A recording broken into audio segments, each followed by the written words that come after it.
అండి, అందరూ ఎలా ఉన్నారు? బాగున్నారా? నేను బాగున్నానండి.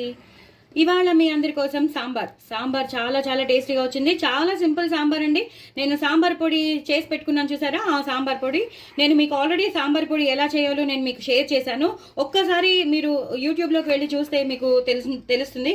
ఆ సాంబార్ వేసేసాక ఇంకా పప్పు వేయకపోయినా పర్లేదు. సో ఎందుకంటే ఆ సాంబార్లోనే మనం కందిపప్పు, బియ్యం అన్ని ఏదైతే వేసానో అన్నీ మీకు సాంబార్ పొడిలోనే ఉంటాయి కాబట్టి ఇన్స్టెంట్గా మనం సాంబార్ చేసేసుకోవచ్చు అన్నమాట. నేను క్యారెట్ వేసుకున్నాను, టమాటోలు వేసుకున్నాను, అలాగే ఉల్లిపాయలు వేసుకున్నాను, ఎక్కువ కొత్తిమీర వేసుకున్నాను, అలాగే ఎక్కువ కరివేపాకు వేసుకుని చక్కగా చాలా చాలా బాగా చేసుకున్నాను. ఇప్పుడైతే నేను పోపు పెట్టేస్తున్నాను.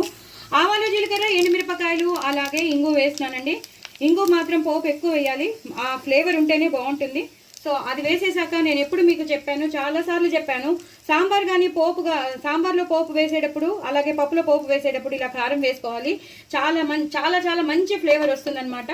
ఇలా ఒక్కసారి అనేసుకుంటే ఆవాలు జీలకర్ర బాగా వేగిపోయి ఆ కలర్ పోయి లోపల మనం ఇందులోకి వేసేసుకోవాలి. చాలా చాలా టేస్టీగా ఉంటుందండి. సాంబార్ మాత్రం అదిరిపోతుంది. డూ ట్రై ఇట్ అండి. నా ఛానల్ మాత్రం సబ్స్క్రైబ్ చేసుకోండి, సపోర్ట్ చేయండి. చాలా చాలా టేస్టీ అయిన సాంబార్. ఎక్కువ కొత్తిమీర వేసుకుని, ఎక్కువ కరివేపాకు వేసుకుని చేసుకోండి, అదిరిపోతుంది.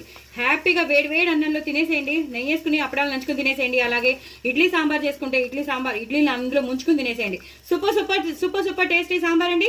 చాలా ఈజీగా చేసేసుకోవచ్చు. మన ఇంట్లో ఉన్న ఇంగ్రీడియంట్స్తో చేసేసుకోవచ్చు. ఒక సాంబార్ పౌడర్ మాత్రం మీ ఇంట్లో తప్పకుండా చేసేసుకోండి.